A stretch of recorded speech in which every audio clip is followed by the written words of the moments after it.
Good morning, everyone. My name is Luis Quiroz. Thank you for the intro, Luz. I'm a marketing advisor for the San Mateo SBDC. And today we're talking mobile bites, big reach, marketing strategies for food entrepreneurs. Most of you here are already in business, right? You're already, in a commercial kitchen, or you're getting set up to be in a commercial kitchen, or you're cooking from home, or you've got a food truck, right? So this is specifically tailored to you. I'm happy to answer any questions as things come up in the chat, or we'll have time for question and answer at the end of the workshop as well. I love doing what I do. I work with a lot of different entrepreneurs. In the food space in particular, I've also worked with restaurateurs, food trucks, catering companies, and it's a very exciting space. Marketing practices are pretty much the same across industries. It's really about messaging, and we'll talk a little bit more about that. But first, I do want to get the nitty-gritty stuff out of the way. This is an informational webinar. The information provided in this presentation, any supplemental materials that I share that are provided to you are with the intent that they're for educational and informational purposes only, do not constitute professional, financial, or legal advice.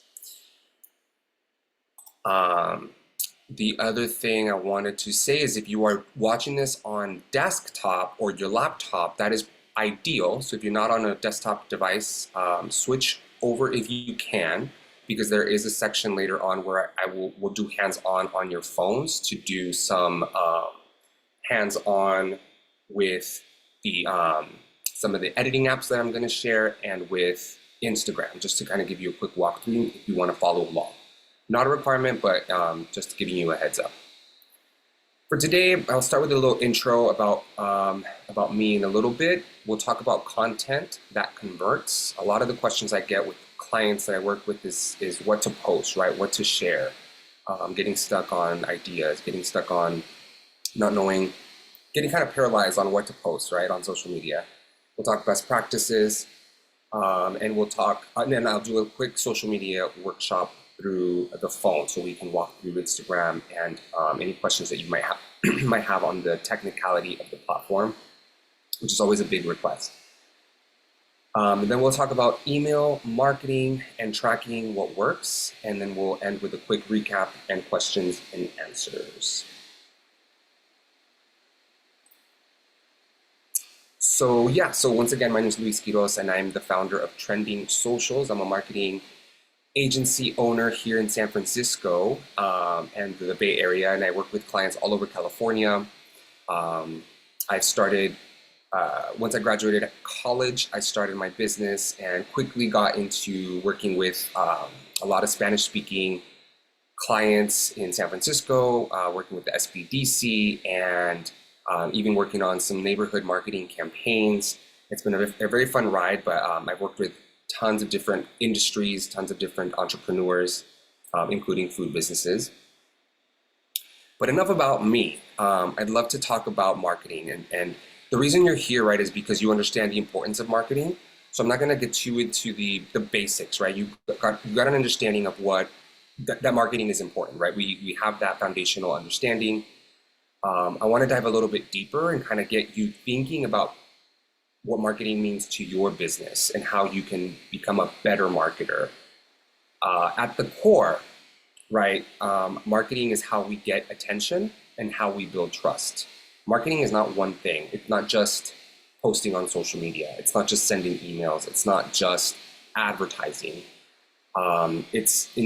It's a combination, right, of all those things. And I think this statement really sums it up really nicely. The marketing is how we get attention and builds trust, right? Because marketing or branding is a promise. A brand is a promise you make to your consumer, you make to the world, you make to yourself, really.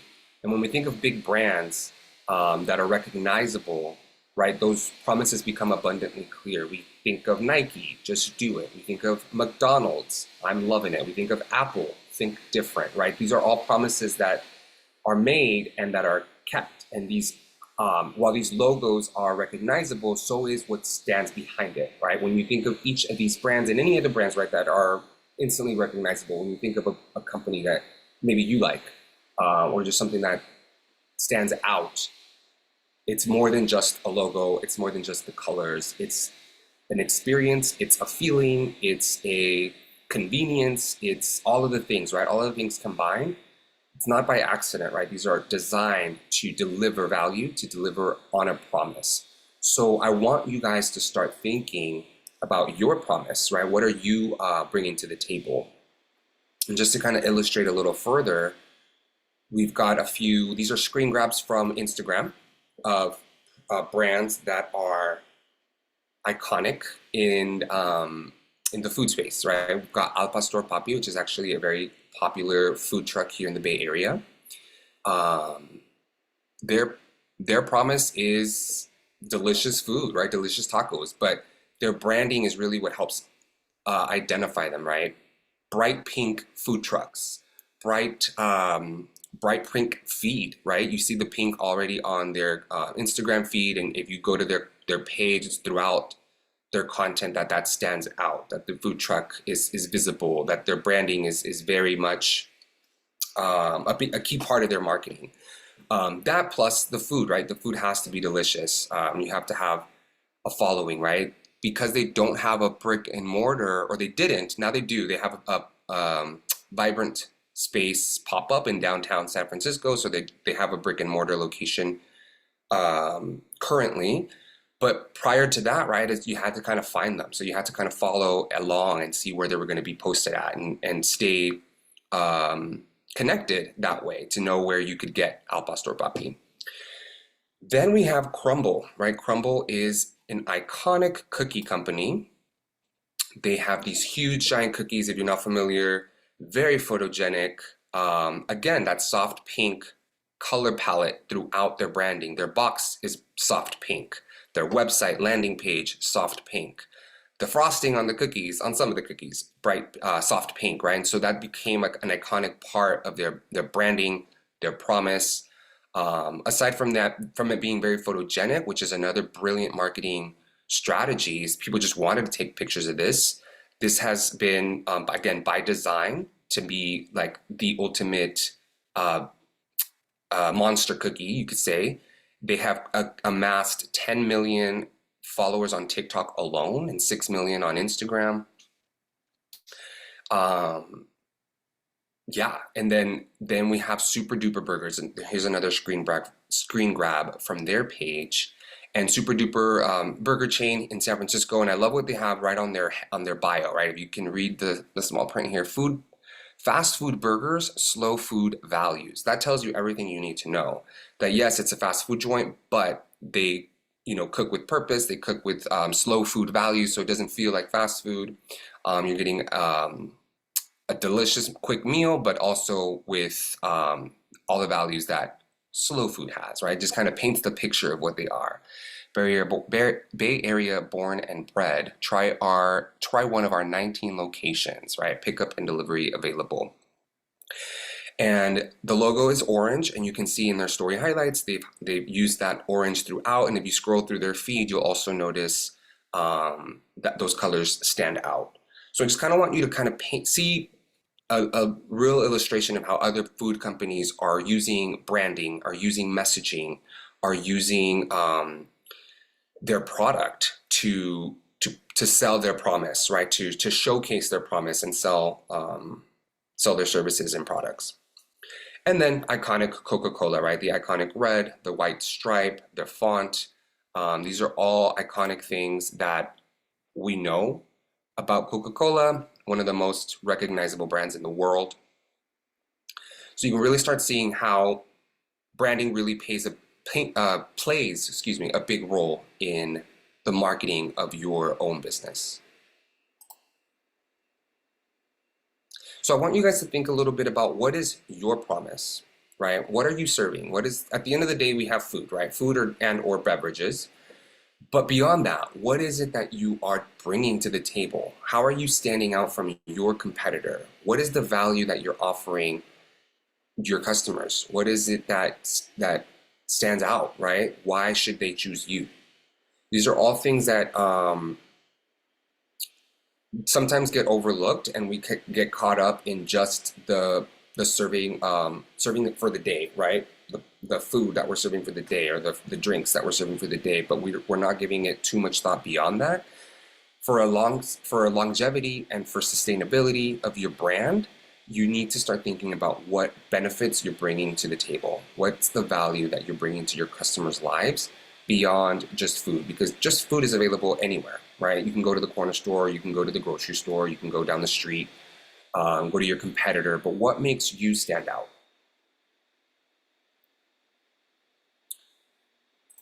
Let's look at some examples.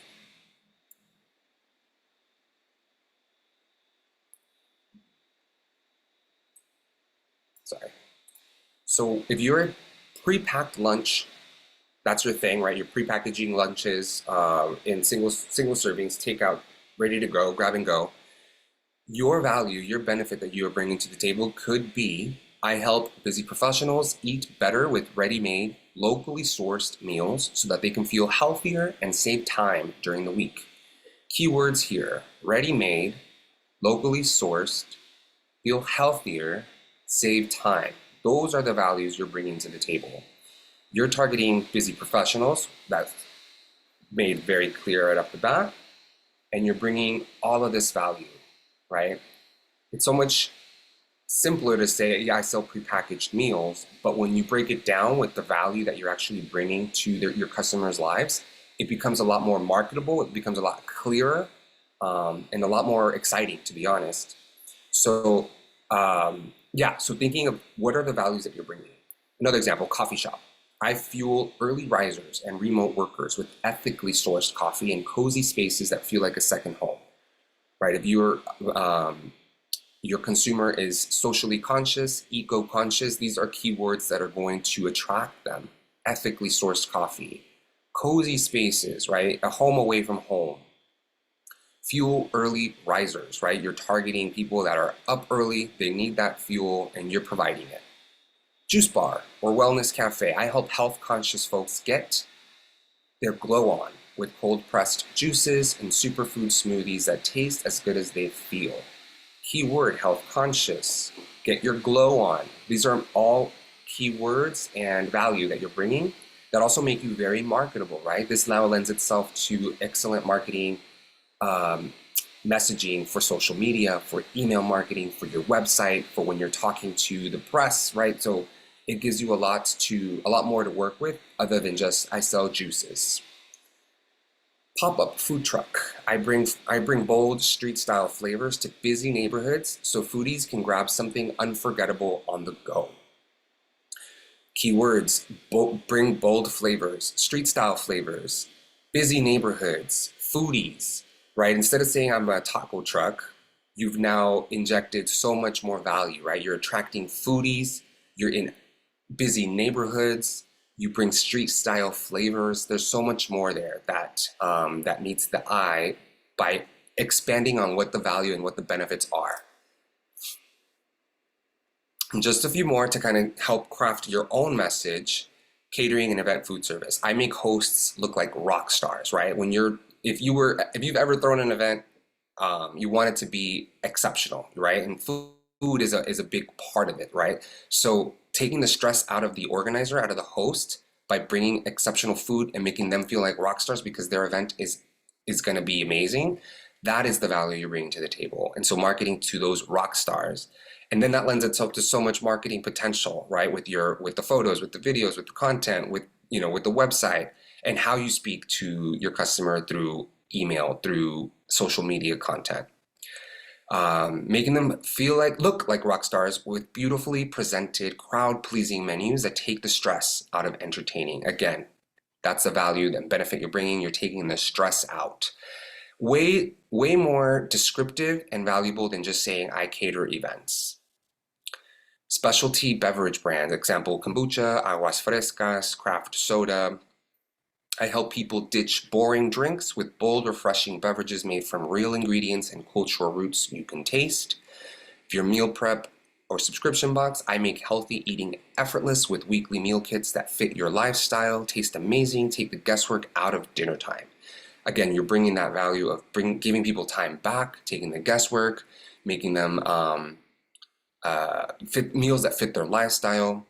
I work with a San Mateo SBDC client, and she has a catering business, and her message could easily be, I bring the Colombian Pacific to the corporate boardroom. She does corporate events at um, uh, different offices, right? Different corporate offices, tech offices in Silicon Valley, and that is exactly what she does. She brings the Colombian Pacific from her roots, her hometown, to the corporate boardroom, and people love her food, and she is booked and busy.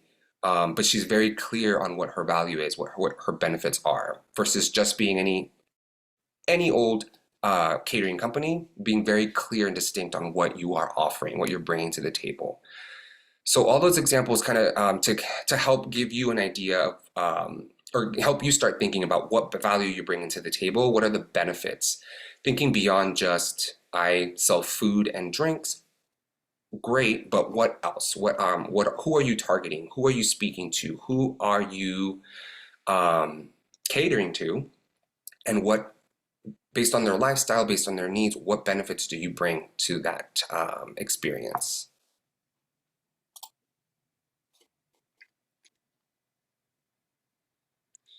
All right, let's talk a little bit about social media.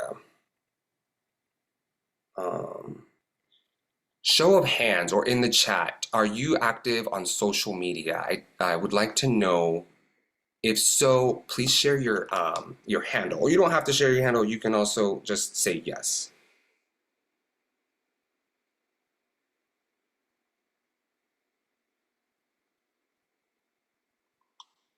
Let's see here, got a few responses. Okay, cool. After school snack attack. I love that name already because it tells me exactly what your value is, right? What you're bringing to the table. That's brilliant. Michelle, thank you. Curry Sutra. I'm gonna check all these pages out. Nina Home Bakery. I love it. See, you guys are already on it because your name already tells a lot, tells a lot about your business. I can already I already have an idea before even going to your page of what I can expect, what promise you're delivering. So you guys are already ahead of the game.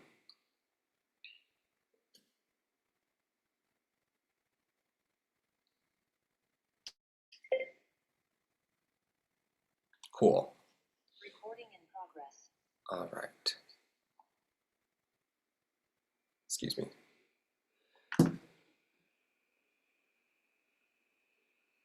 Latin bowls. I love that.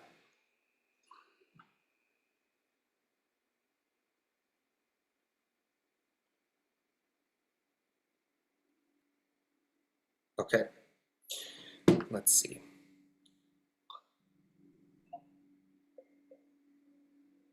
Okay. Um,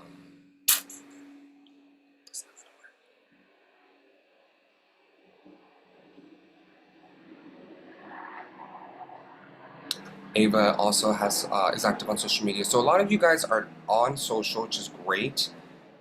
Camucha's Kitchen, Preserving Peruvian Tradition, Rustic Postres. I love this, you guys. I'm gonna check all these pages out. You're gonna get new followers after this meeting. So without knowing what you're posting on your page, I'm assuming maybe you're doing it on your own. You may have someone helping, but to make it easier, I've broken it down to two main things that you should focus on to help drive sales. Really, it's three, but I'm not talking about the third one too much. Actually, we'll touch on it a little bit, which is trends, right? Jumping on trends and doing engaging content um, based on social media trends, which are constantly changing, constantly popping up. There's always a new trend, right? So there's very uh, there is no shortage of trends, is what I'm trying to say. But the two main things that are the most sustainable for your business are value content and story content. Let's talk about value content. So value content is what you bring to the table to share the benefits and the values of your business.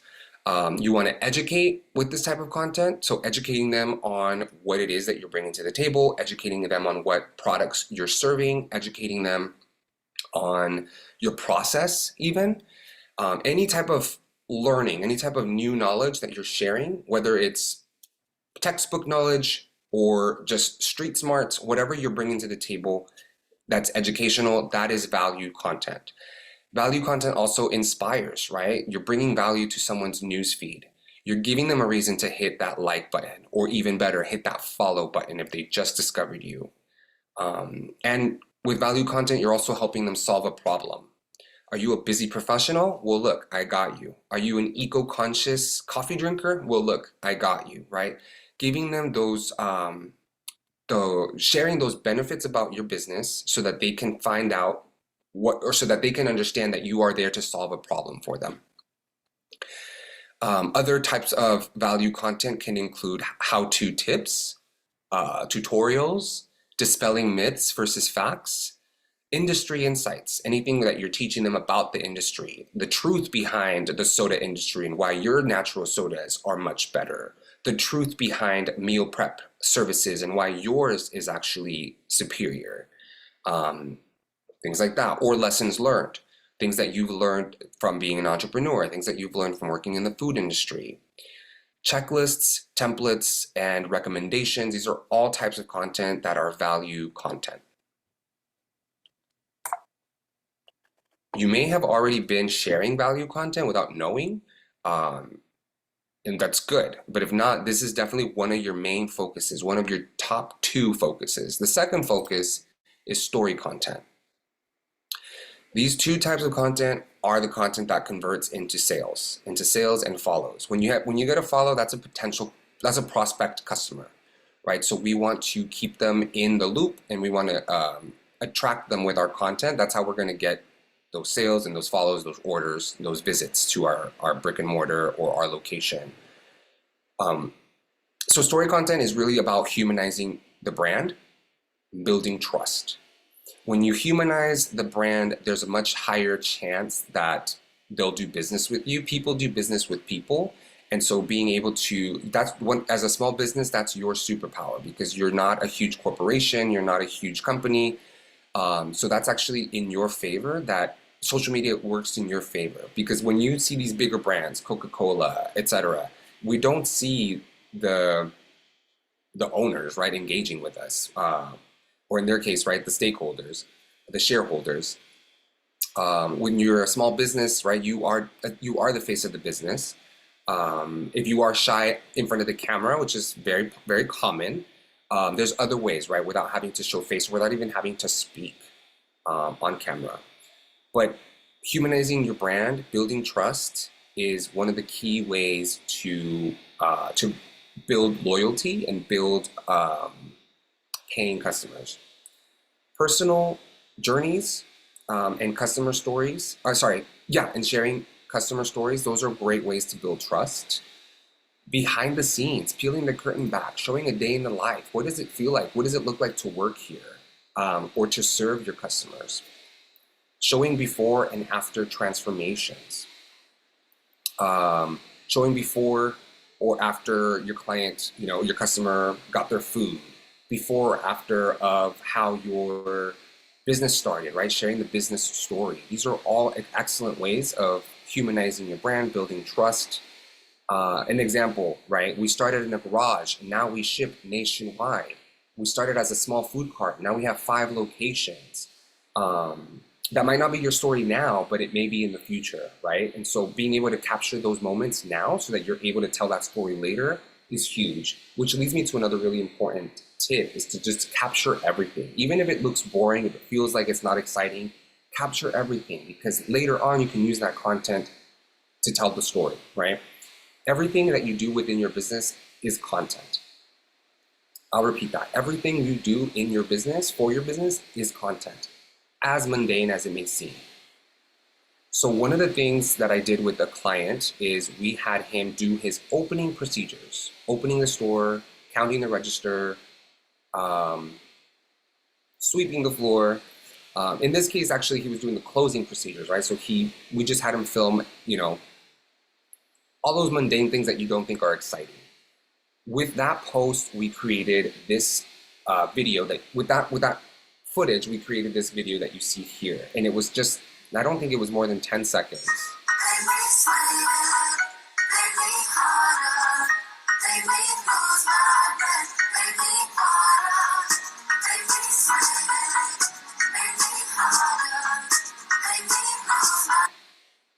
So as you can see, it was less than 10 seconds, nothing super exciting. But tell me why this video garnered over 200,000 views, thousands of likes, and hundreds of comments. And within 3 or 4 days, he got over 4,000 new followers. This was because it humanized the story. Prior to this, he was posting coffee, which is what he is, a coffee shop, which makes sense, right? But when there was a personal attachment, a human element to it, an emotional connection, that's when things changed. That's when things kind of blew up for him. He shared a story. Essentially, it was just 4 or 5 lines of text over a very boring video clip. But that's to tell you that it's not about how exciting it is. Yes, the glitz and the glam and the effects and the transitions, they're all exciting to see, but that's not really what converts.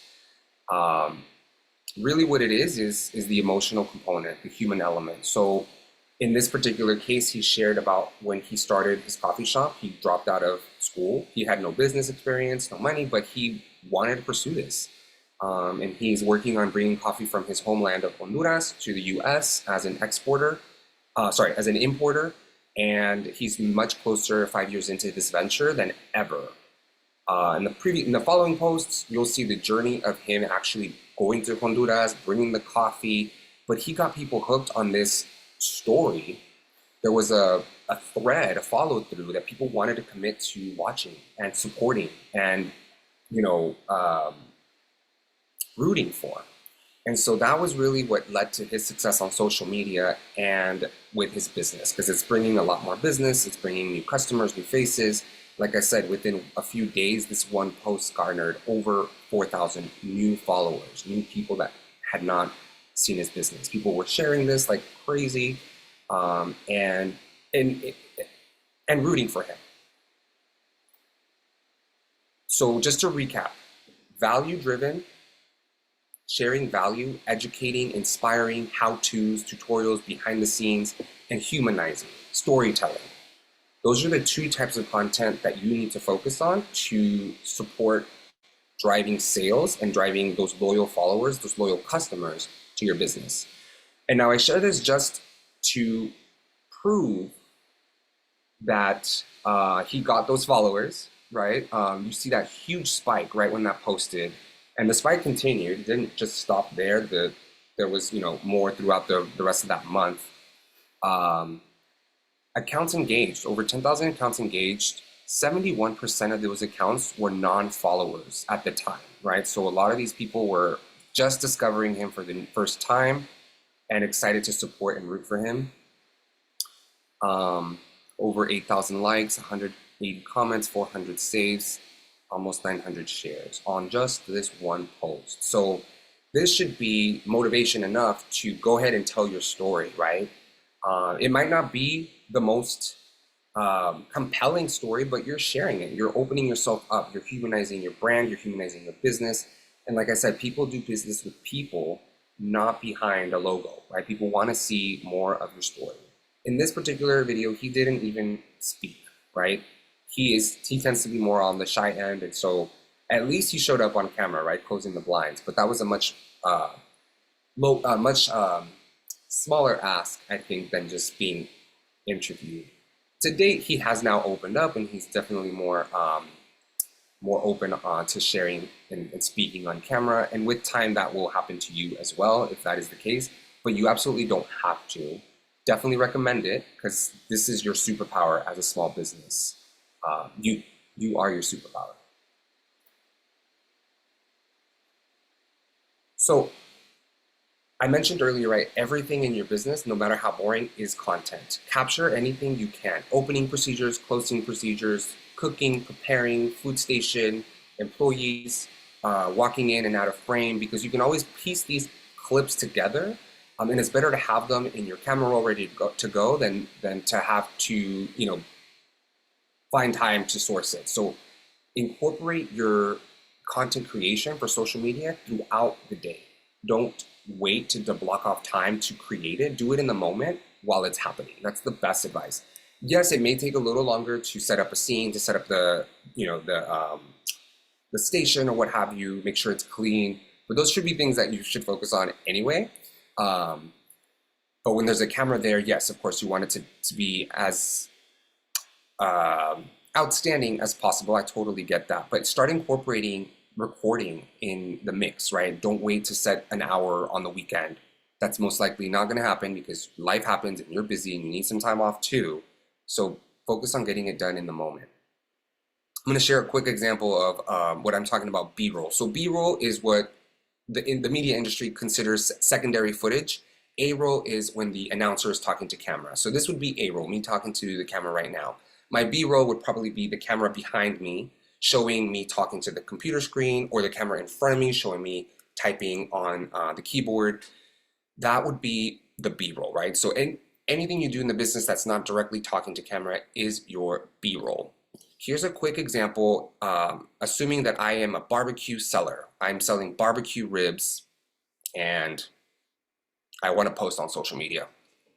So my first scene is just flames. I want something that's eye-catching, right? I want something that grabs attention. So I have the grill on most of the day. Let me grab my camera and just shoot the grill, shooting flames up as the grill is starting, right?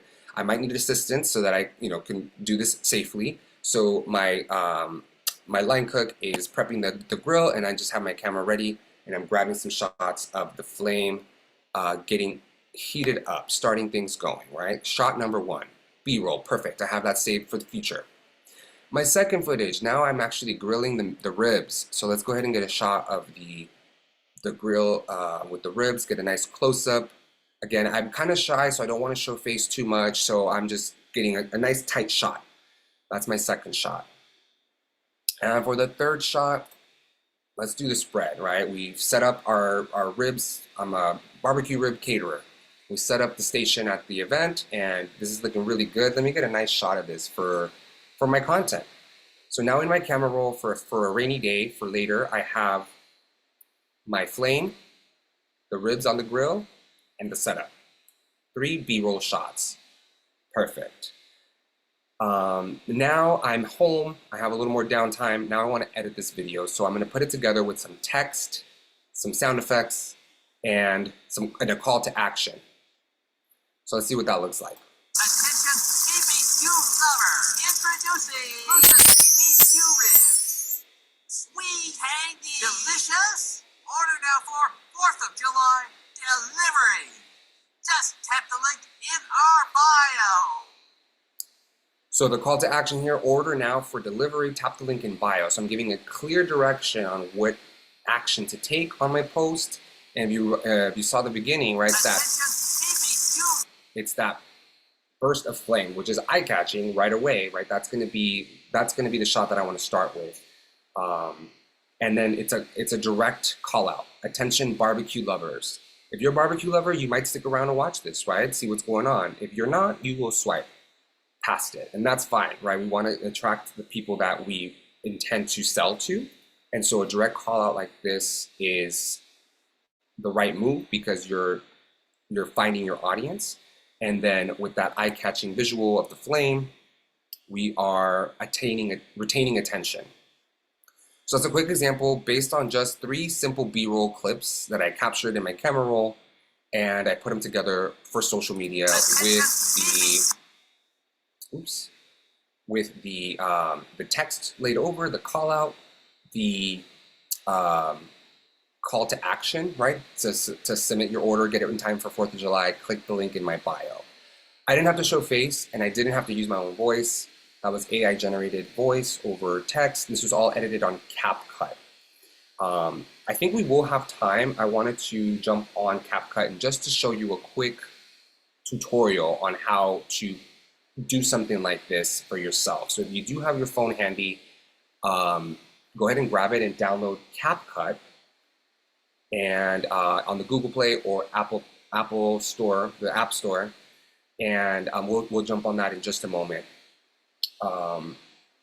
But some social media best practices are to focus on consistency over perfection. The biggest blocker of posting anything is that you are waiting for it to be perfect, waiting for the right lighting, waiting for the right time of day, waiting for the right employee, waiting for my hair and makeup, right? Just do it. Consistency over perfection. You don't need to be perfect, just show up consistently, right? What my biggest way to explain this is when you go to the gym, right? You don't go to the gym once a month, you show up. The hardest part is showing up. But once you're there, you get your workout in. And you don't go to the gym once a month. You go to the gym a couple times a week if you want to see results, right? At least a couple times a week if you want to see results. And you don't go to the gym once a month expecting results and then get mad that you're not getting results. You have to be consistent and you have to show up. The hardest part is showing up. Once you're there, consistency over perfection. You can schedule content days, but like I was saying, you can integrate creation into your routine tasks, right? If you're going to be doing it anyway, just prop the camera up. Invest in some very minor equipment. I have a list. If you want the list of recommended gear, it's like a bunch of things all under, for the whole list, it's under $100. But again, you don't really even need it. But if you wanted to invest in a tripod, that's probably the one thing you do need is a nice tripod for your phone, because most of your content will be recorded on the phone. Phone versus regular cameras. You can do a regular camera, but then you have to get a hard drive and you have to incorporate that hard drive into your computer. You have to download the files and you have to edit those files on your computer, then transfer them back to your phone to post them on social media. It gets, unless it's what you're doing full time, like I don't recommend it. Your phone is a powerful camera. If you have a modern smartphone, it's a powerful tool. You can get a lot of great quality content. You can edit it right on your phone and you can post it directly from your mobile device to your social media accounts without having to do all that. So I always recommend doing it on your phone. Also, when you record too fancy, it almost looks like too commercial. And so people actually scroll right past it because we are, as consumers, on social media, we're not trying to be sold to. We're there for entertainment, we're there for an escape. If you happen to capture my attention with value, with a human approach, that's where I get invested. And that's where I will save it for later or make the order right there, right? So those are the things that, those would be my recommendations. Create B-roll and everywhere and anywhere you can. Some recommended tools for editing, like I said, CapCut is my go-to. CapCut and InShot, these are two mobile editing apps, and they're you can find them in the App Store just as they're spelled, InShot, CapCut.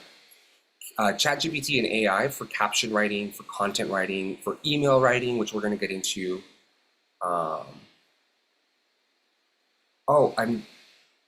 Yes, thank you. I'm just catching up on the chat. And then Canva, which is where I'm showing my presentation today. I created this on Canva. All those video clips that are my B-rolls, I actually downloaded those from Canva. They're in the Canva library, so I did not record those. And then Canva has a bunch of AI built into it as well. You can generate images. You can ask it for help with writing text. There's a lot of powerful AI integration now inside Canva, which is one of my top tools. So if you do use tools, these are the main ones that I recommend.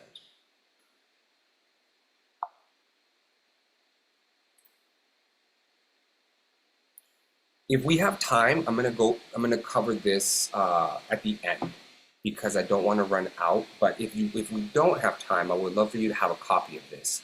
This is a social media viral video checklist that I created. It's a ebook, a few pages with clickable links to real examples to show you how you can create these tutorials, these before and afters, these listicles, right? Listing things out, this B-roll content. So if you have your smartphone out, you can scan the QR. I have it in English and I have it in Spanish. But these are tried and true methods of how we've generated millions of views combined for our clients and how you can follow the same approach and do it for your own videos. Share it with your team, share it with your staff. This is what you want to capture, and this is how whoever's editing, if it's you, this is the things that you want to incorporate. And it's nothing fancy. I don't talk about effects or transitions or animation, nothing like that. It's really about the core of your message, the value, and like we talked about in the very beginning, the benefits that you're bringing to the table and communicating that to your audience, to your customers. So I break down, there's actually 10 steps, 10 technical steps in terms of the storytelling, the headline text, the placement of the text, using captions, using audios, etc. I'll dive into it a little bit more if time allows, but I do want you to have this checklist at least. I'll leave it up for just a couple more seconds.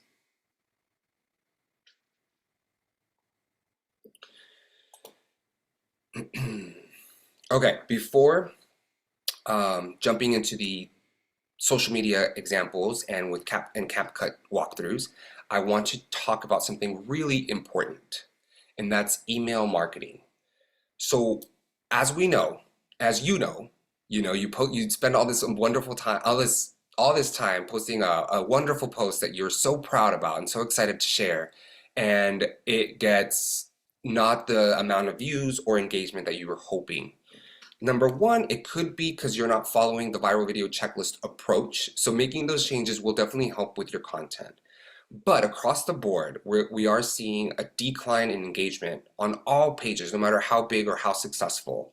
That's just because there's a lot more competition. There's a lot of noise out in the social media world. And so posts are not necessarily getting the time that they deserve, perhaps. Trust me, I've posted things I'm super proud of. I'm confident they're going to get those viral moments, and they fall short. And that's just the nature of social media. It's nothing that you're doing wrong.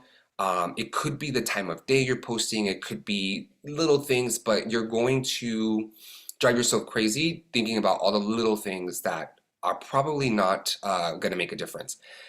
So while yes, you should optimize your content for virality using the 10-step method that I share in that checklist, you should also be planning ahead for retaining those customers in other places. And so that would be email. Email is one of the number one ways to get in front of your customers. When you post on social media, on average, 10% of your followers are going to see that post. 10%. So if you have 1,000 followers, 100 people might see your post.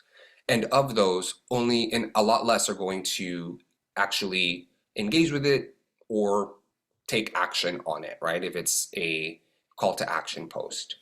So with email, 100% of your subscribers are going to get your email. Now, open rates range, but a healthy open rate is about 35-45%.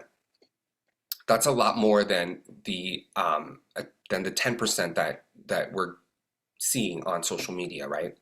So I've seen open rates as high as 70%, 80%, right? So there's a lot better chances, just statistically, with emails. And it's also much more personal, right? You're in someone's inbox. People are in their emails every day.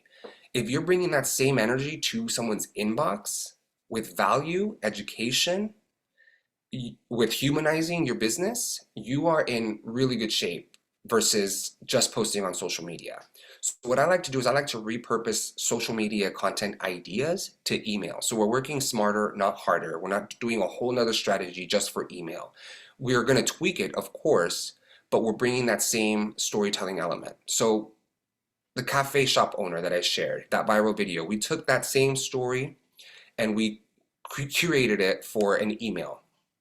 And so we started an email newsletter for him, and he is sharing the story, sharing the journey of the process of bringing coffee from Honduras to the US. And again, just translating what's happening on social to email with much more clear and direct calls to action. Every email has one call to action at the bottom that says order here, visit us today, here's a discount, anything that we can to get them to come back to the shop or to invest in the shop. And by invest, I don't mean like investors, just patronizing the business. One thing about social media, if you've been on it for some time, you've noticed, you may recall there's been outages, right? there's days where they shut down. The servers are not working. You can't post. You can't refresh the feed. Nothing's happening, right? So what's going to happen if you have amassed 10,000 followers on social media, but you can't reach them? So we need to take measures into our own hands. An email list is something you own, right? You have access to those emails. As long as they're active emails, right, you can reach those customers. You own your email list, you don't own your followers, right? These platforms can disappear from one day to the next. TikTok has been under legal scrutiny for a year at least, and it's always being threatened to be taken away and come back, and it did go away one day and it came back the next. So it's like so ambiguous and volatile. So let's take measures into our own hands. We're definitely going to use social media. We're definitely going to post and be active, but we don't want to rely just on that. So I always tell my clients to start now. If you haven't, it's not too late. Start now on building that list. And some ways to do that are doing pop-ups, right? So this is actually a special offer. Get $1 off a drink, and that was so this was designed for stories, Instagram stories, TikTok stories, and there's a clickable link that you can claim your $1 off for your next visit. When you click on that link, it takes you to this form where we capture email, where we're going to send you the coupon, your name, your phone number, and your birthday. In this case, we added birthday so that we can send birthday marketing emails in the future. You don't have to do that, and honestly, the shorter the form, the better the result, because if people have to fill out their address, their social security number, or whatever, right? Like if it starts getting too long, you're going to lose them. So name and email at least, and then maybe if it makes sense for your business, phone number or birthday. In this case, he wanted to send SMS marketing messages, so we wanted to capture, but it was not required. So people could leave that blank if they didn't want to opt in. They could also leave birthday blank if they didn't want to opt in. And you can see down here, there's a FCC regulated requirement that you are opting in. I would like to receive newsletters and promotions. I agree to receive recurring automated marketing text messages for events and promos at the phone number provided. So that's actually a legal disclaimer you have to, by law, follow, and that's to make sure that you're not, that people are not spamming you. Of course, we still get spammed, and it's annoying, but in this case, we are following the rules and not just sending people emails that they didn't ask for. So yeah, this is an example of what we did for Cafeína with the $1 off freebie. Right? So this was, we call in marketing a lead magnet. We create a magnet and we have our leads, our potential customers. We want to attract them to that magnet. That may be different for your audience, right? Think back to the marketing messages examples in the beginning, right? Eco-conscious consumers, right? Or what was it? The ethically sourced coffee, right? So if that's the consumer you're targeting, that is socially conscious, an ethically sourced coffee is definitely something that that's on their radar, right? They want to support, or that draws their attention. So maybe for every bag purchased, you donate a bag to a community in need, right? Thinking about what's going to actually resonate with your audience, it's going to be different for everyone. And you might want to try different things. You don't always just want to stick to one. You want to try a few different lead magnets, a few different offers, a few different freebies, or marketing messages to see which one resonates most. In this case, the $1 off a drink was a hit, but we did try a few others. I think we did try a percentage off, we did try the $1 off, and then we did try just a regular sign up. No one signs up when there's nothing in return. These days, it's much harder to just get a free email. You have to offer something in return. It does not always have to be a discount. There's an artist I work with, and her lead magnet is invitations to exclusive events, right? Gallery openings, quarterly parties once a quarter, quarterly parties, I guess, what have you, right? But that is exciting for her clientele, right? They want exclusivity, they want access, they want exclusive invitations, so that works for her without having to discount her art. Some basics to follow. And some things to keep in mind is to build your list the right way. Like I said, you don't want to just steal emails I would advise highly against buying lists, right? These people did not opt in. They're going to immediately spam you. That's going to immediately damage your email account, and all your emails will end up in spam. So to keep a good, healthy email marketing system, do it the right way. Start with permission-based marketing. If you have Square, Toast, any of those POS systems, they have email messaging, email capturing capacity. I use MailChimp. There's Constant Contact. There's Sender.net. There's so many different services out there. You just have to pick the one that you like with. Most of them have free trials. Give them a shot. See how it works for you. But my best advice is if you're already using a POS system, use the integrated approach that it already has. So you're not managing multiple different systems and trying to integrate them. So if you have Square, for example, they have an email capture. So anytime somebody makes a purchase, you can set it up so that it asks for their email to send a receipt, and then asks them the ethical way if they would like to opt in for emails. Not everyone's going to say yes, and that's just the nature of it. But if you have a compelling reason for them to do so, maybe you're inviting them to an event, maybe as they're checking out at your food truck, you can tell them, if you sign up for emails, you'll know where we're popping up next, right? That would be a good incentive enough for me if I enjoy your food.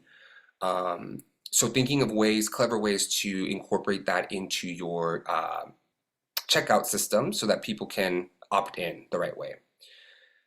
To build your list, you could also have a QR code, right? As people are maybe waiting for their food, there's a QR code and it has the freebie or the lead magnet listed right there. Sign up or get alerts of where we're going to pop up next, or get a free side on your next visit. Whatever's going to be for you, having that as a QR code ready to go nearby is another really good idea. Incorporating it into your checkout system. Having a manual list is another option, but it's tricky because sometimes you can't read people's writing, etc. But the smoother the process, the better. And like you saw in this previous example, this was linked in the links on social media, so people could automatically do this, and it would go right into the system. There was no manually tracking it or anything. And with this, I'll talk about in the next slide, that you can set up automation. So you don't have to do any work beyond setting it up. You set up this is called a landing page. You set up the landing page, you set up the automation. So as soon as they sign up, they get an automatic email and you're done. You set it up once and you never have to, until you have to send your next email, you don't have to do this automation ever again for every customer. You can do a freebie, like I said. You can do a discount offer. You can do a wait list or early access, exclusive access. Event registrations are great. So if you're doing an event, you can get people to sign up for the event, collect their emails when they register, have them opt in, and from there you've collected all those emails. My least favorite, pop-ups, right? We all visit those websites and we see the pop-ups. I instantly click out of them. So that's my least favorite. Doesn't work for me. Doesn't mean it won't work for you, especially if there's something really intriguing on the pop-up offer. 50% off might get my attention, but of course that's not going to work for everybody. But yeah, and tools like MailChimp, Flowdesk, ConvertKit, these are all email management softwares where you can set these landing pages up to collect the emails. You can set up the automations. You can set up your templates for future emails. But again, if you already have a checkout system in place like Square, Toast, etc., those would also be really good places to start. So once we've collected emails, step 2 is writing an email sequence, right? And like I said, you set this up once. Once somebody is opting in and submits that email, gets that first freebie, you can then send a sequence that's all automated. You don't ever have to send this to every single person individually. And that's the beauty of these softwares that support email marketing. So the first email is the email freebie. Deliver on what you promise, right? Whether it's the discount, whether it's an invitation to an exclusive event, or even just a welcome. Like, hey, thank you for signing up. You're the first to know about where we're going to be popping up next. Thank you for being part of the Luis Barbecue family. Reintroduce your brand briefly in that email so that they remember, like, oh yeah, I signed up for this. I enjoyed the food. And include a soft call to action, right? If you want to learn more, visit my website, or if you're not following us already, here's our Instagram link. A really soft call to action. You don't want to sell right away. The second email, share a little bit more of the story. Humanize the brand. This is maybe starting to sound a little familiar, right? We're doing the value post and the humanizing posts that we did on social media. We're just bringing them over to email marketing. We're not working harder. We're working smarter. We're repurposing. Share your story. What do you do? What makes you different? What's the value and benefit that you bring to the food space for your customer? What problem are you solving for them? Share a relatable story or a client transformation, how you catered the most perfect event and how you solved that event organizer's biggest fear of and reduced all the stress because of the amazing work that your company does. And then a call to action. If you want us to do that same thing for your next event, click here for a quote, right? Or contact us for a quote. Just an example.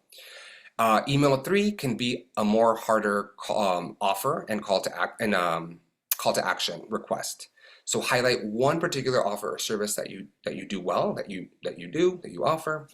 Include a testimonial and call to action, direct call to action. Book a call, shop now, get a free quote, claim your discount, offer ends at a certain date and time. This is a little bit of a more of a direct call, but you can see the sequence and you're building, and you're sending this over a period of time, right? This is not back to back. It's not all in the same day. And excuse me.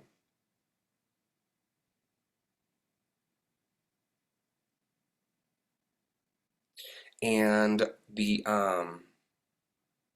email marketing service that you're using should allow you to automate once someone gets in, you can set the timeline, right? So send this next email after 3 days, send the next one after 1 week, send the next one after 2 weeks. So again, you set it up once and you can walk away. The only time you'll have to walk back is when you're doing your emails, right? Your actual like newsletter emails. And that's the other thing, right? Don't stress out about writing a massive a massive newsletter with a bunch of information. Keep it short, keep it sweet. The whole purpose is to just end up in someone's inbox, share value, and have them click on your offer, right? On your soft call to action. I'm going to share 2 examples of brilliant newsletters, because when we think newsletters, I feel like most of us are like over it because we get so much email, right?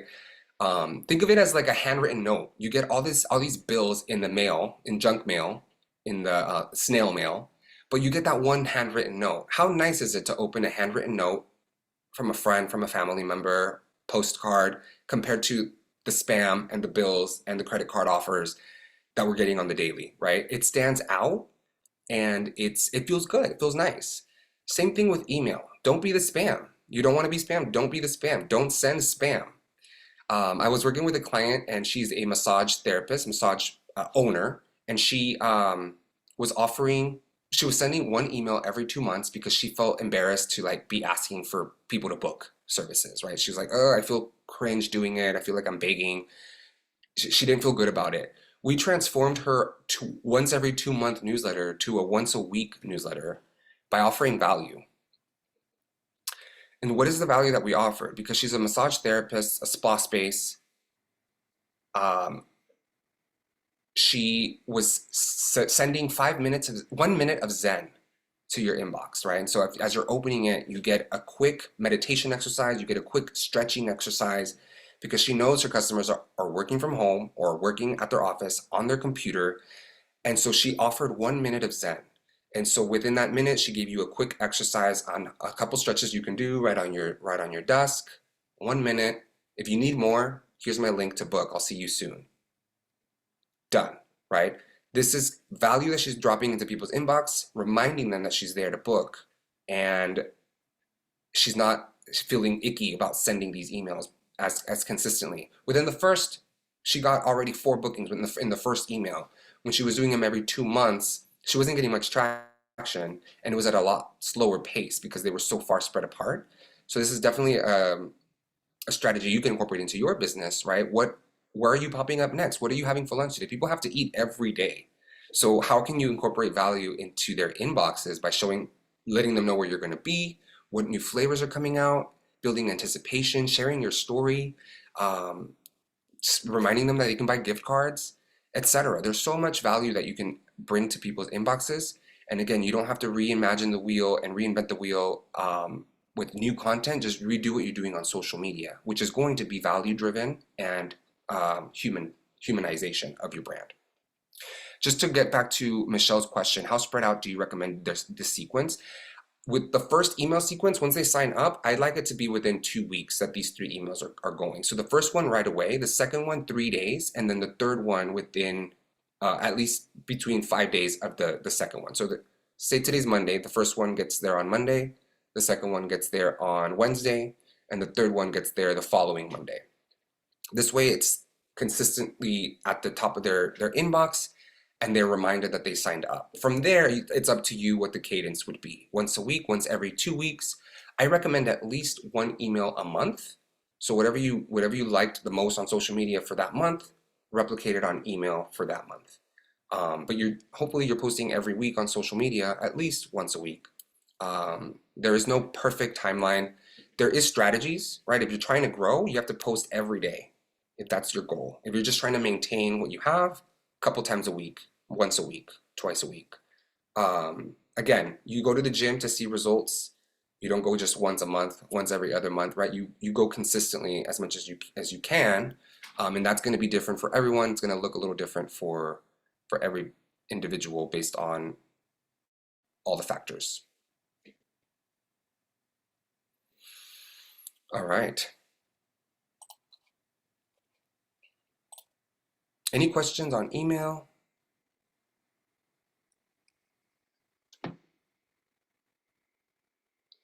I want to jump into CapCut real quick. If you have CapCut open,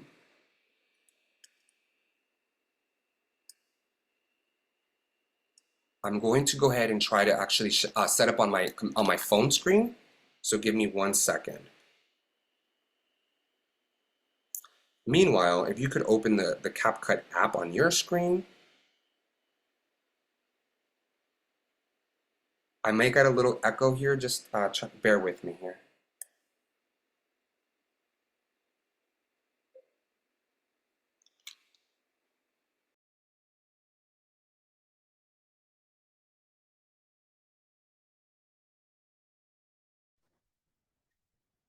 Okay, you should be able to hear me. Maybe not.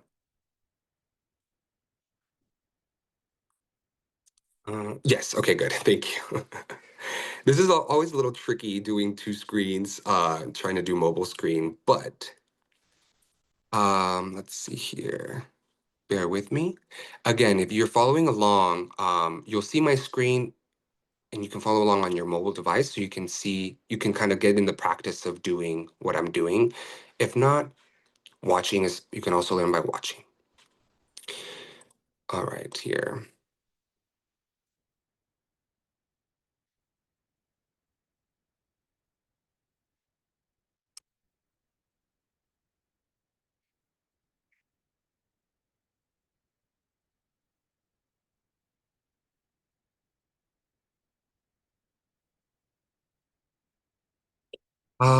Luz. Oh, there we go.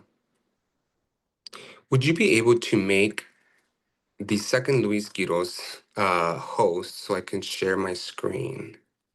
Yes. Thank One you. second. Thank you.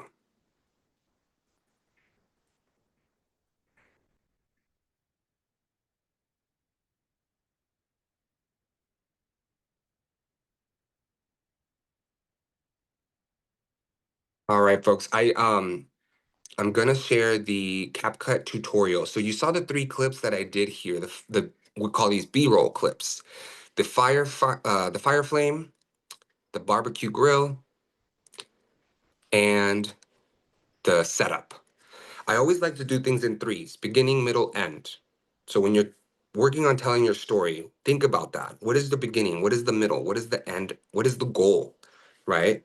the goal here is I want you to order my ribs, my barbecue ribs.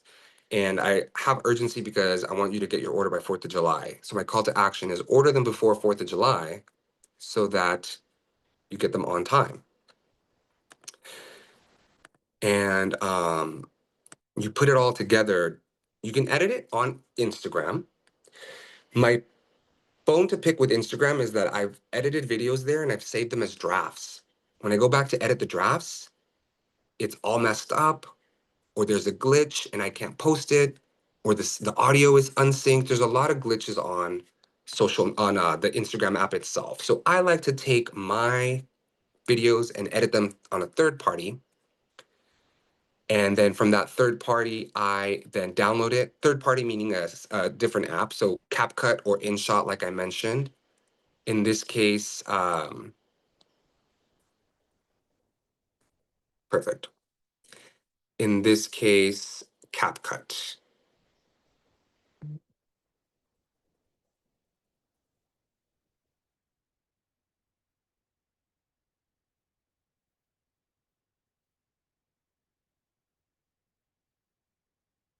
Perfect. Okay, so you should be able to see my screen. And I'm going to, this is my camera roll. I've got all these amazing food pictures. These were all sourced from Canva. So I was able to just find food photos for free and download them. If I was starting out and I didn't have food pics, this would be the place for me to source them. So opening CapCut, it's the center app that I have here. If you have CapCut open, you would go to new project right here at the top, and you would select your B-roll. In this case, I have the the project's already open here. And I have 3 clips. You can see I've already preloaded my clips. So you can see that there is the flame clip, the grill clip, and the table setup. So I've opened CapCut, started new project, and for this purpose, just grab any 3 videos that you have on your camera roll, 1, 2, and 3. Now, these videos will upload in the order that they were tapped. So if you wanted to rearrange them, click or tap with your thumb, and you can drag across the timeline. This here is considered the timeline. It's called the timeline. And then you'll see that it will rearrange it for you. Now, the timeline is time-based. As you can see, there's a little clicker. There's a little time ticker on the top left of the timeline here. You can see it says 022 right now and then 023. My entire timeline is 23 seconds is what that's telling me. And then wherever that white line ends, that white number is indicating that's the 18-second mark, that's the 15-second mark, etc. So that's my timeline. From here, you can select any clip and it'll turn white. It'll highlight white around it. That means that clip is ready for action. When you unselect it, you go back to just the regular timeline. And one of the key differences you'll notice here is at the bottom here where it's scrolling, you will see the menu changes. So this is the main menu. When I click on a clip, this is the clip menu. So now I have different options. So if you're trying to manipulate a clip, say I want to mute it, if there's music on it or audio on it that I don't want, or you want to trim it or split it, right? Those all come up when you're selecting the clip menu. So main menu, clip menu. For illustration purposes, I want to split this clip to 3 seconds, right? So that's the 3-second mark, or right there's the 3-second mark. The first button here on the bottom menu is split. That's going to cut that clip right where that white line is. So now I have the option of rearranging this clip, or in this case, deleting it. I'm going to go ahead and just delete the rest of it. I don't need it. I just need the first 3 seconds. The next clip is my barbecue clip, the grilling clip. So that's perfect as is. And then my last clip is the table. It's a little long. I think I want to maybe trim 3 seconds off. So I'm just going to click and drag the end of that clip.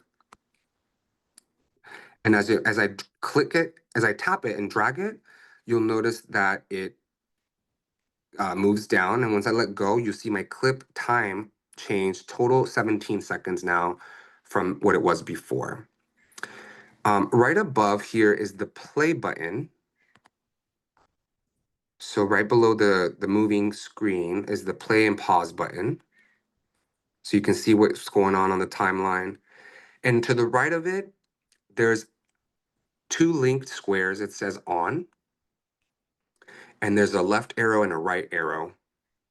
The left arrow is undo. Uh-oh, I made a mistake. So you can tap undo and it'll undo your last edit. So it just undid my crop. So it went from 17 seconds back to 20 seconds because that was my last edit, was the crop. And then if I want to undo, I made two mistakes, I can undo again. The last clip was the last edit was the deletion of the flame, so it just undeleted it. So now you'll see I have the two separate split clips. Okay, I changed my mind. I want to redo it. So now that right arrow is highlighted and I can redo that deletion and I can redo that shortening, that trimming of that last clip.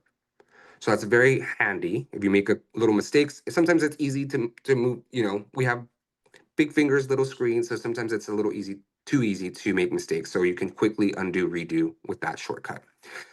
The on here, you can see when you tap it, it says unlinked and then linked. So basically, anytime you add something to the timeline, it'll link it to that clip. For example, a sticker, a graphic, a text, a line of text. When it's linked on, it's attached to the clip that it's under. When it's off, it will move around. When it's off, it'll stay on its own timeline. I like to keep it off because it can make editing tricky if you're new, if you're starting out, because things will start to disappear and you're like, wait, where did that text go? Keep it off for now. Once you start getting a little more advanced, you can keep it on. But yeah, right now it's on, right now it's off. So I just toggled it back to off. My first line of text. So now I want to add text on this first one. If you scroll down here to the menu, you'll notice, wait, I don't see text. Why not? That's because I'm selected on the clip menu, right? Because it's white, the white border. So let's unclick it, untap it so I can see the regular menu. And so you see that menu change down at the bottom. I'll do it again. So tap the white, I get split, volume, animations, effects, etc. If I tap it again, it's not white anymore. It's not selected. I'm on the main menu. Now I see edit, audio, text, etc. So from here, I want to add text. Now, if we have time, I'll go into the viral video checklist where I'll describe a few. I'll go into a little more detail. We may have time. But what text to put, right? In this example, I'm doing a direct call out. So I'm actually calling out my audience. For you, it might be, hey, are you a busy professional? This is for you. One popular trend I've seen is stop scrolling if you fill in the blank, right? You're directly calling out the audience. You're getting their attention by directly speaking to their needs or uh, their desires, their what have you, right? You're speaking to them. In my case, I'm going to add text. That's the first line here at the bottom. So again, just to backtrack, this is the main menu. I hit text. Text has a lot of options there. I'm just going to go with add text right now. And I can enter my text. So in this case, I'm going to put attention, barbecue lovers. So you see it's the plain white. I'm going to go toggle over here to styles. And it's going to give me some different pre-made styles of text. There's the green, there's the black text with the white background, white text with the white background, etc. I like the white border. Sorry, I like the white text with the black border, this one here. If you scroll up, there's different options. You can change the color, you can change the size. I'm going to keep it as is. What I'm going to do though is I want attention on the first line and I want barbecue lovers on the next line. So just like you would on an email or on a Word document, you would scroll over to that section of the text. I'm going to delete the space. I'm going to hit return. And that's going to create two lines of text. And you'll notice on this main screen, I got two different lines of text. Now I'm going to tap on the main screen. I can pinch in or out to resize. I could alternatively go down here on the bottom where under the colors and scroll up and down the size, but I like the shortcut of just pinching my fingers on screen. Attention barbecue lovers. 1, 2, 3. I like to keep the hook no more than 3 seconds. You don't want to lose people's attention span. You want to keep them engaged. People decide whether or not to scroll within the first 2 or 3 seconds. So let's keep it at 3 seconds so that the next second is more exciting. Or we keep their attention by switching screens, right? Switching the clip. So my next clip is the barbecue ribs. I'm going to add another text line here at this point in the timeline. Introducing, and then I'm going to add a separate line because I want to change the font. So here's my next line of text. Luis's barbecue ribs. So again, I'm going to pinch it to the size that I like. And under here, there's templates, there's fonts, there's styles, effects. I'm going to change the text effect. It's basically a style. It's just another word for a text style. So you can swap through and you can see as I'm selecting the different effects, it changes the text on my screen. I'm going to stick with this one right now. Now, I mentioned I'm not big on fancy editing, but for this one, I'm going to add an animation. So next to effects on the scrolling menu here is animation. So I want to animate this text just for this illustrative purpose. And you can see the different examples down below. These are the different types of animations that you can apply. You'll notice the purple ones, the purple dots on the top right corners of each square. Those are paid features. So if you don't have a paid CapCut account, you won't be able to download the video until you buy the CapCut software, you upgrade. But anything without the purple dot, you can totally use. I'm going to use this freebie right here on the right. And it'll show you on screen, there we go, sorry. It'll show you on screen the example, right? So you can see how it would look. That one's a really cool one, but the sparkle effect, but it is a paid feature. I'm gonna stick to the free one because I don't have the budget right now.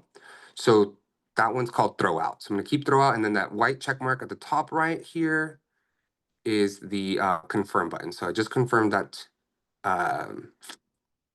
animation. So let's play it. So I'm gonna hit that play button in the middle of my screen to see what my timeline looks like right now. Introducing Luis's barbecue ribs. Perfect.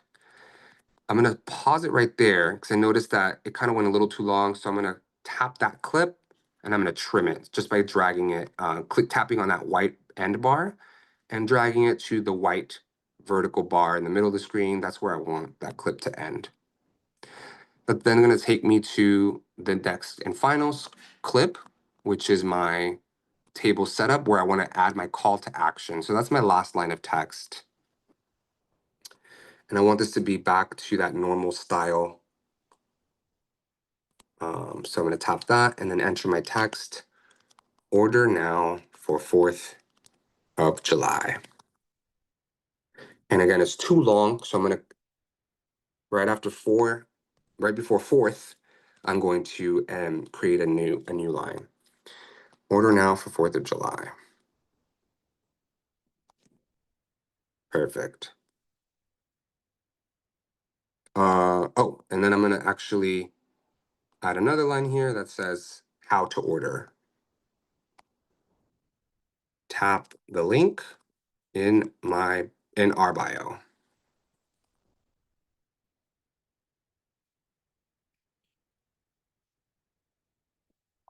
Perfect. Tap the link in our bio, and then I'll just end it right there. Short and sweet, this one. And I'm just gonna, to make it easy, I'm just gonna split the clip. Again, it's highlighted as the clip. I hit split down at the bottom menu and I can delete the rest. And now I have my full 12-second video. Let's watch it from the beginning. Attention barbecue lovers. Introducing Luis's barbecue ribs. Order now for 4th of July. Tap the link in our bio. This is a little more salesy than I would rather do, but in your case, you're gonna maybe share a little bit more of your story, share about the value, maybe talk about the benefits of having a barbecue at your house. Um, with meat that's already prepared, you save time. You can spend more time with family and with your friends. Leave the cooking to us. Cleanup service available as well, so you don't have to lift a finger, etc. Right? Those are the different things. For this illustrative purposes, I just wanted to show you the clips, the text, um, the basics. Right? Right now, I'm in the text menu. There's a little arrow at the top. At the bottom left here. So that's the back menu. So I can actually hit that back button if I'm in a menu that I don't want to be in. So I'm going to do that again. So I'm down here in the text menu. There's a left arrow at the bottom to take you back to the main menu. So if you're ever like, wait, I don't see the feature I was looking for, that's probably why you're in the wrong menu. You've got your clips, you've got your text. You can also add audio. So next to edit, there's that audio symbol right between text and edit. Let's click on that. Here, there's some really cool things. You can add sounds, which are sounds in the library, the CapCut library. You can add sound effects from their library as well, or you can record your own voice. Let's practice this real quick. I wonder if it'll let me. It will not because I'm presenting it, but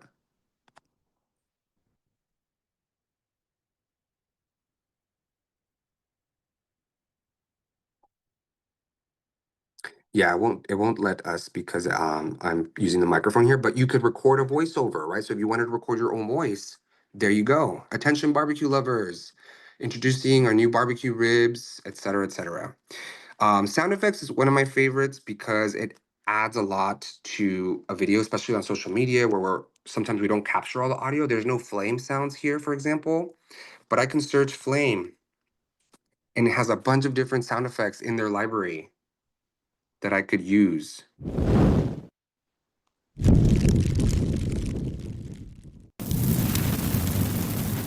Are you guys able to hear that?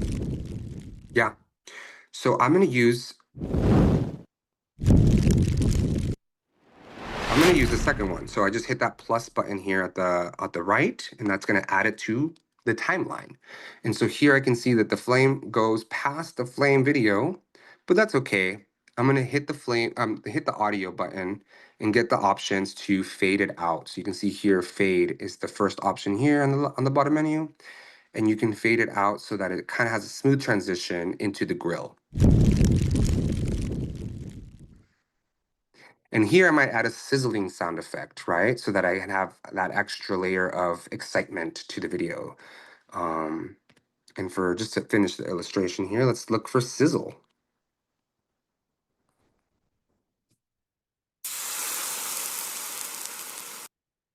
Why not? And so slowly you're building out this story of the barbecue ribs and making them appetizing, making them delicious, making them craveable. And of course, you can add music, right? So you can go to sounds and you can add music from their library. Be assured that anything you use here is commercially available, so you won't get flagged on TikTok, you won't get flagged on Instagram. That said, you don't get popular music. You don't get the fun um, tracks of the times, right? You don't get the cool throwbacks or the oldies. You get commercial free music, right?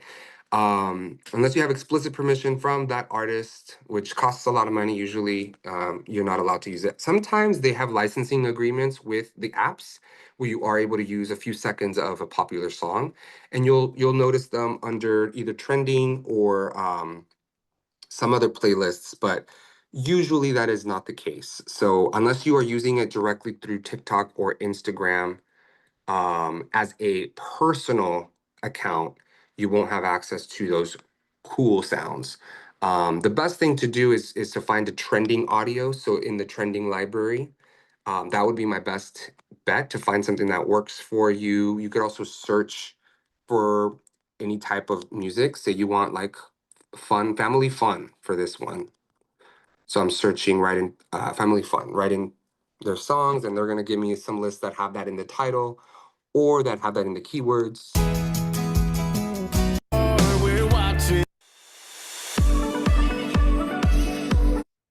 I'm gonna stick with that one.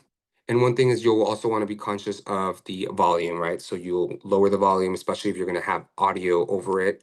Speaking audio, either your voiceover or an AI voice.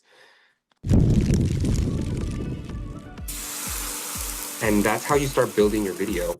The other thing I want to show you on CapCut here is, again, if you don't want to show face, you don't want to use your own voice, click on the text menu, tap on your text, and you can slide over to text to speech.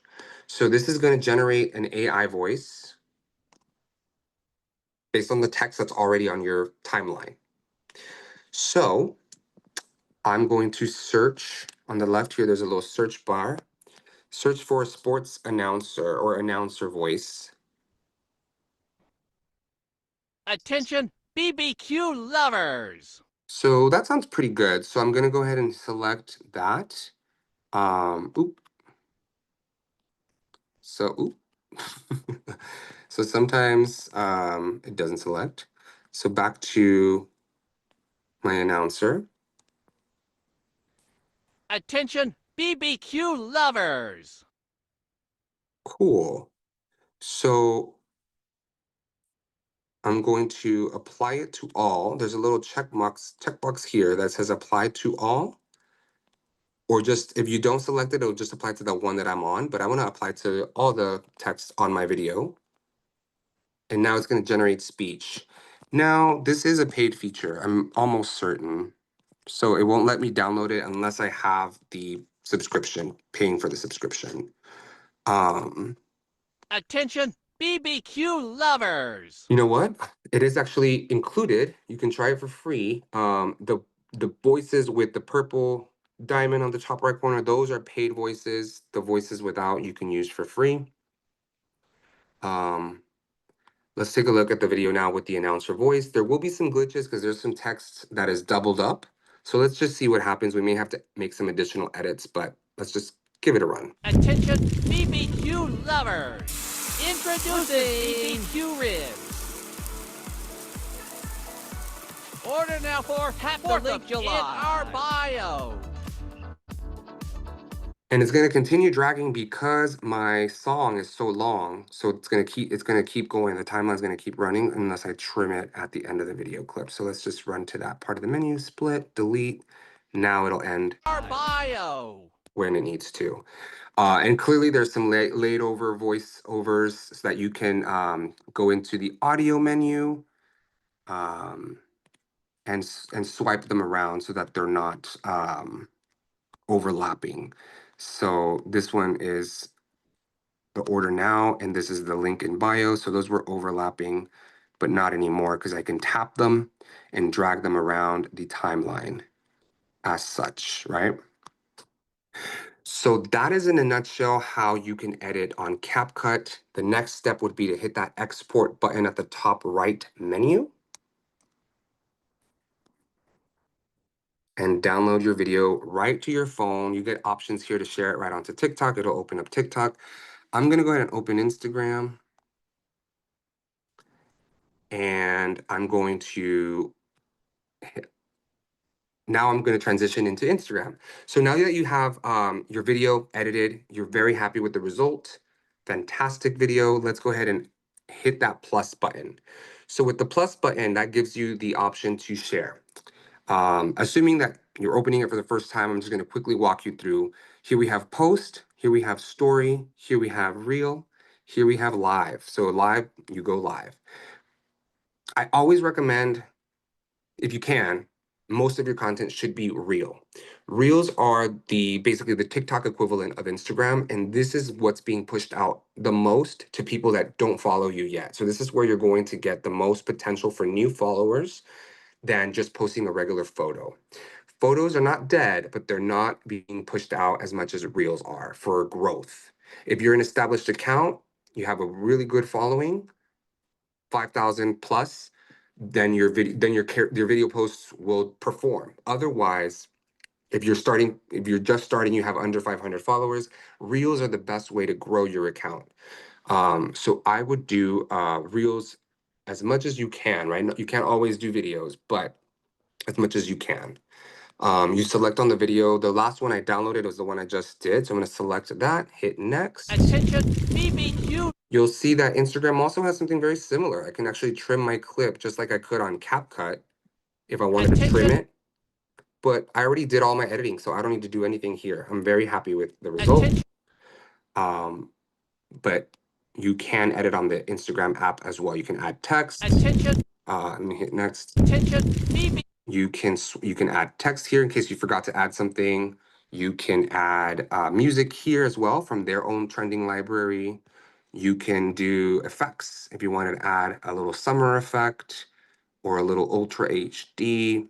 Again, these are all bells and whistles that you don't need, but that are cool and you can play with them. I'm gonna hit next and say Luis's barbecue ribs,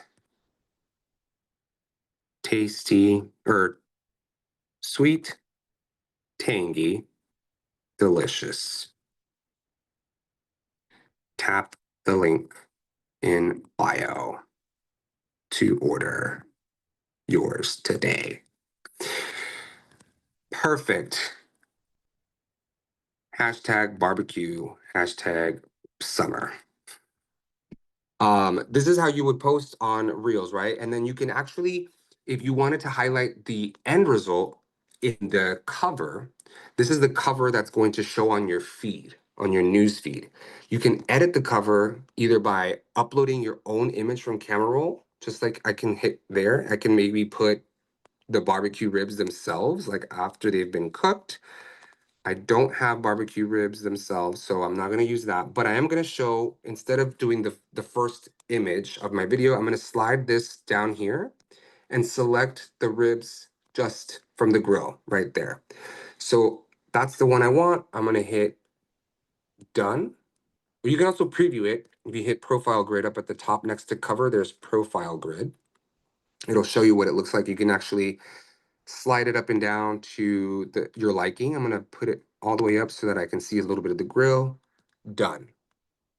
So that's now my cover image for my post. There's other options here. One really cool option I want to show you guys while we're here is more options at the bottom. More options. You can add a reminder in the post. You can link a fundraiser in the post, and you can add product details if you have a shop connected to your Instagram account. In this case, none of those apply, but I did want to show you schedule. So under sharing preferences right here, schedule this reel. So if you go to more options as you're posting, you can toggle that on. And this will give you the option to schedule your posts. Say I did 3 videos just right now in this hour that we're sharing. I can schedule those at 3 different times during the week so that I never have to open the app again. This week, I can just work on my business. And in one day, I knocked out 3 posts. So I'm going to post this for tomorrow. Most of my, I looked at my insights. Most of my followers are active at noon. So from noon to 3 p.m., that's the prime time. So I want to get them when they're online. So I'm going to post this at noon. And I'll show you how to look at your own analytics so that you can see when your followers are online so that you can do the same. Because your post performs best when there's activity on it in the first hour. So if your posts are posted at midnight when all your followers are asleep, you're not going to get much traction. But if you post them if you have early risers, right? If you have a coffee shop, your early risers are up at 7, hit them in the morning, right? 7 a.m. So that they can be reminded that you're on the way to their job or to their event or what have you, so that they can grab their cup of coffee. Mine are are already active at noon. So I'm going to schedule this reel for tomorrow, Wednesday at 12 p.m. Hit done. So now you can see up top, schedule this reel scheduled for Wednesday the 16th at 12 p.m. There's a few other options there, but that's all I need. So I'm gonna go ahead and go back, and then I'm gonna hit schedule at the bottom. You can tag people, you can add a location. Let's say I wanted to tag San Francisco because that's where I'm based. Let's say that. Perfect. I'm good to go. Schedule. So now you can see it's scheduling down at the bottom, and it's at 95%. Eventually it'll hit 100. There we go.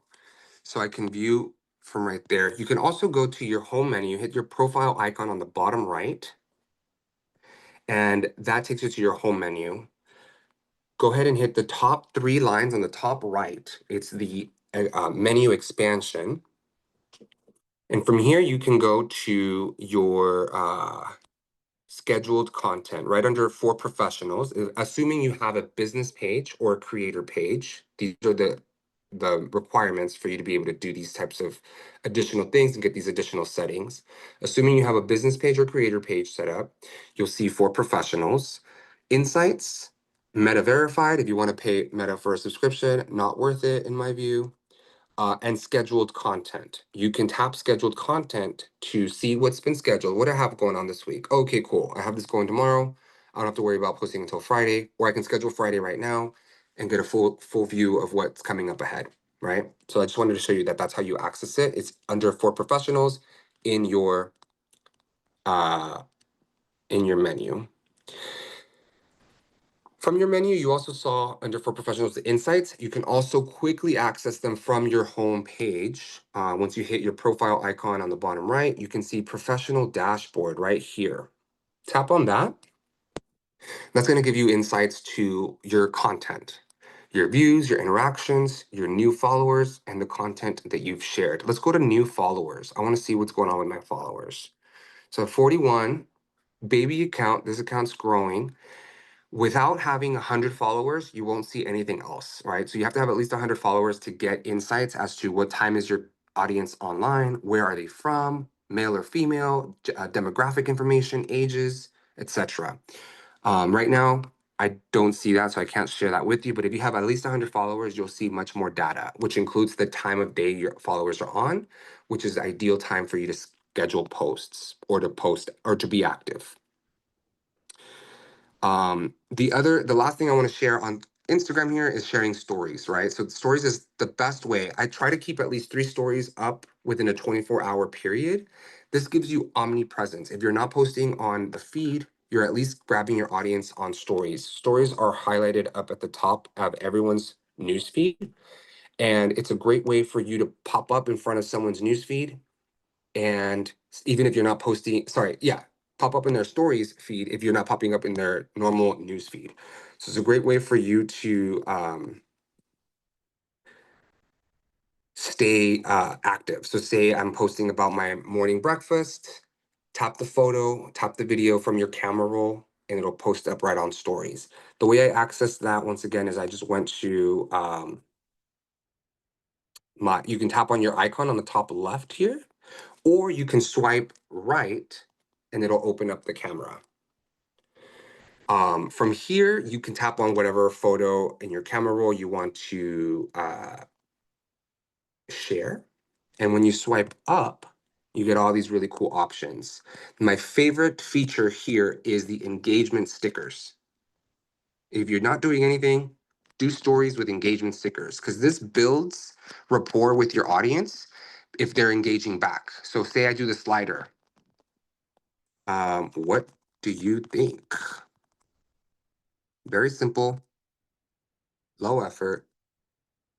What do you think? Anyone that engages with this, they're going to see my next post because it's building connections with your audience as to who's engaging back, who's interested, who cares. And so the more options that you give, more opportunities you give them to engage, the better the connections are going to be made with the algorithm, etc. We're fighting, not fighting, because that's a strong word, but we're working with the algorithm. And sometimes it feels like it's working against us, but it's not. It's actually really trying to help us. It's just finding the balance, right? So giving it opportunities to make those connections with your audience by offering these stickers, these engagement stickers is key. So this is one option Tap and hold whatever you have on screen that you added and drag it to the trash can at the bottom if you don't want it anymore. Let's start over. Let's swipe back up. I want to link something. I want to link my website, www.trendingsocials.com. And now I have a link. I can tap anywhere on the screen and it's going to give me text. Order now. And of course, you can tap it and you can change the font, you can change the colors. You can get really creative. The best thing to do is to stay on brand, right? Al Pastor Poppy, bright pink, Crumble, soft pink, Coca-Cola, dark red. Whatever your brand story, whatever your brand colors, try to stick to something cohesive so that the story of your brand is being told even digitally. I'm going to stick to black because it's a nice contrast with the yellow. I'm going to do a fun arrow. So I hit the 3 dots on the top right and I can draw. And here I have different tools at the top. I have the highlighter, I have the neon, I have an eraser in case I want to erase. The first one is a felt tip. The second one is an arrow. So this means it's going to have an arrow at the end. And then down here at the bottom, I can choose a color. I'm going to stick with white because it's going to pop against the yellow. And I'm going to draw an arrow from order now to my link. So that's kind of too thick. I want it a little thinner. So I'm going to undo. And here at the very, very far left, you can see there's actually a little slider. It's kind of sneaky. You don't really see it. But this adjusts the thickness of the line you're about to draw. So you can, okay, that's not cute. Takes a couple tries. But there we go. Now I have a fun little arrow. So it's an engaging way to share a link. Stories is the only place you can share an external link outside of your link in bio. So if you want to share links to an article, links to a blog post, links to somewhere where you've been written up, a different link for you to order, a link to an event, this is a great place to do it. And people are engaged on stories and you have these are people that are already following you and they're tuning in, they're opting in to see what else you've got. So this is a great place to sell. Ask for a sale, ask for an order, ask for a sign up, and use these engagement stickers and link stickers to send people to those destinations. This is where we were doing the $1 off coffee shop sign up for Cafeína. And that's where he got the most success. So we were able to track, are the people signing up from his website? Are they signing up from the link in bio? Or are they signing up from stories? Stories was the most successful for getting those leads into his email database with that $1 off offer. So done. I can then share this to my story and hit share. And if you're a business page, you have a Facebook business page also, because that's a requirement.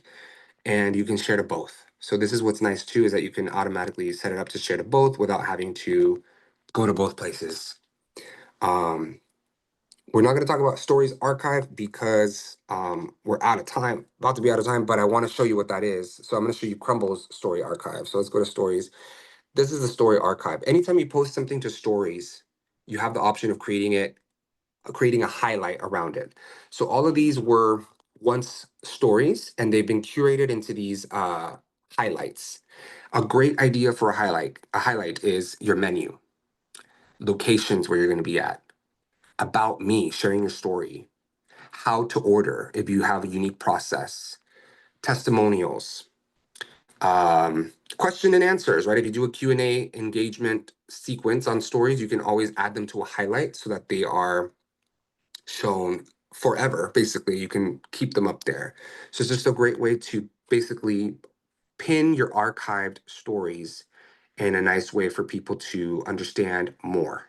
So here we have our story from Crumble. So that's exactly what I was just mentioning. They have rewards. So it talks about their rewards program, the services that they offer. And then they have these really cool wallpapers that you can screenshot that are their brand. I'm assuming it's like their things related to their brand, the cookies and their toppings, etc. But in a nutshell, that is the basics on creating a video post on CapCut. And if you use any of the other apps like InShot, CapCut, they're all the same. The functionality is all the same. CapCut is the hardest one to learn. So if you master that one, you understand them all.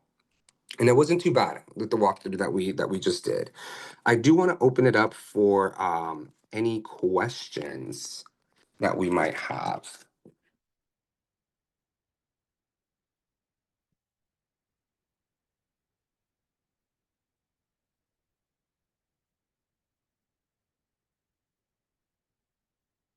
Again, we didn't.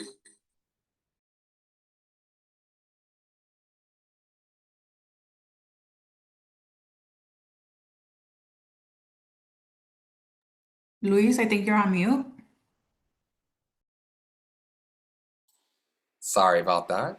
We didn't get a chance to jump into the viral video checklist, but I do want you to download it. So here's an opportunity for you to scan the screen, take a picture, save it for later. There's some great information, some great examples in here that you can use. My contact info is also on here, so you can reach out if you have any questions related to today's session. I'm happy to answer if we don't get to them today, but I do have a few minutes left for some Q&A. Before I jump into that, let's do a quick recap. So what we covered today is understanding your audience. I gave a few examples at the beginning that shared how a food business, which is standard, can really go farther with what their benefits are, what the value they're offering their customers, and what they stand for, right? What do you bring to the table? Clear, consistent messaging builds trust. That's what sets you apart from competitors. Focus on the right platforms, not all of them. I'm all about working smarter, not harder. Focus on the platforms that your audience is at. Across the board, I see that being Instagram and TikTok, and I see that being email, right? Everyone has an email address. Focus on the, use a content strategy that includes value-packed content. You're offering value in some way, shape, or form, and you're telling a story. And email, like I said, is still one of the most powerful tools for conversions. You own your email list, you don't own your followers. And track what matters. Understand your analytics. Once you get to 100 followers, you'll see your analytics on a deeper level. Understand your open rate on emails. Understand conversion rates. What is bringing people in? What do we need to change or pivot? Even one metric can go a long way as to understanding how you can pivot or make it better, how you can improve. You don't need to do everything. Just start strategically and be consistent, right? Don't, the hardest part is showing up, and you don't have to worry about being perfect. Just start it. And I do want to open it up for questions. I see a couple already are trickling in. Michelle, I'm having trouble converting followers to customers. Do you have any tips? Yeah, I think evaluating what content you're sharing, I think, are you asking for the sale? Are you asking for the follow-up, right? Are you also leading them to the sale? Is there ways that you can improve on that? Maybe be more clear on what you're offering. What is the end result that they're going to be getting? You want to envision them. You want them to envision themselves with the end result. And that's not always with the food, right? It's not always going to be with the plate. It's going to be with how healthy they're feeling after, how satisfied they're going to be that they didn't have to cook the meal. They had the benefit of saving time and spend time with family because they didn't have to cook. They had a healthy alternative to fast food, right? Thinking about the end result for them is going to help them visualize it for themselves and then create more conversions. As it relates to content, right? You want to sell them the end result. I hope that's helpful, Michelle. For a brand new business with not many products yet, would you recommend a website first, which costs money, or just marketing on social media and then a website later with more products? I definitely see both ways, right? So I have seen clients that are killing it on social media. They do not have a website, but that's because they're active on social media. That's the only way they're going to be found. Because if people are searching for you, your website's not going to pop up. Your Instagram might, right? But your website's not going to pop up. So if you have a very active social media, you plan on being very active on social media, you may bypass a website. What I would recommend is a link tree at least, or that's that link in bio. You can link a service or a platform where it has multiple links, and then they can make an order, they can contact you. There's different options there. And that could serve as your website, right? Where it just has like a few call to actions, a few steps for them to make a purchase or reach out. Those can be good. That could be a good alternative. But again, it would rely heavily on you being active on social media to funnel that traffic to that link tree, to those call to action buttons. On the contrary, your website, if people are searching for what you have to offer, that's where you're going to pop up on Google search, right? And so that's the benefit of having a website, and you don't have to feed content to it constantly like you do on social.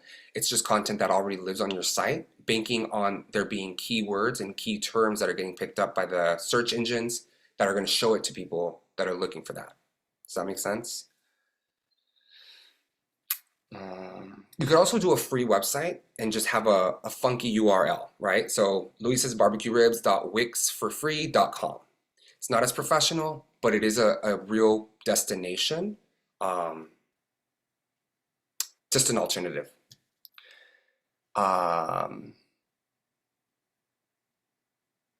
If you would like to get a one-on-one, if you're an SBDC client from the San Mateo Center, I'm an advisor through them. You can reach out to Luz or Jerry to get more information, and we can definitely get that set up for you. Thoughts on offering promotions, any tips or best practices? You never want to discount or devalue your product or service.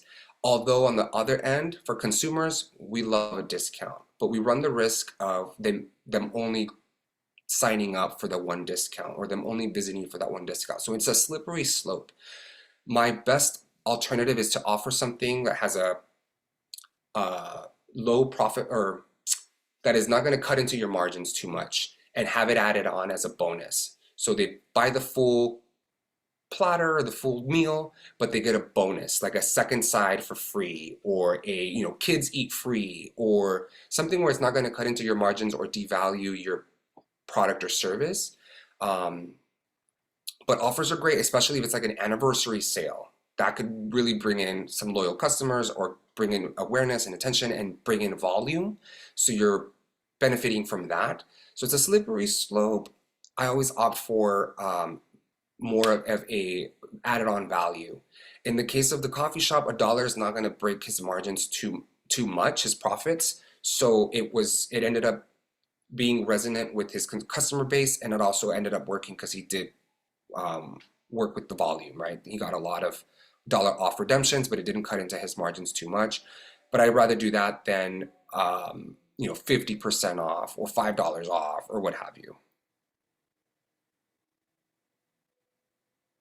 JW, yes, Linktree is fantastic. Stan store, Stan, STAN.store is also great. But yeah, if you just look for link platforms, you'll find a lot of great options. If you're a Canva user like me, Canva has a similar feature as well, where you can create a link tree looking menu and then publish it as a website. And then that can be your link tree with clickable links, and you can customize the whole thing just as an option. It is a little trickier, I'm not gonna lie, because you have to design it yourself. What's nice about Linktree and the others is its templates and it's click and drag. Will you provide feedback on our Instagram if we provided it at the start of the presentation? I can definitely commit to that. I'm definitely going to follow the accounts that were shared, and yes, keep a lookout in your DMs for a quick audit. I'll take a quick audit and let you know how you can optimize the page if I see anything that stands out, Veronica. And thank you, Luz. So to receive one-on-one, you can start the intake process. There's the link right there. You can also email or call. And with that, you guys, you are off to the rest of your Tuesday. Thank you so much for joining me today, joining us. It's been a pleasure. If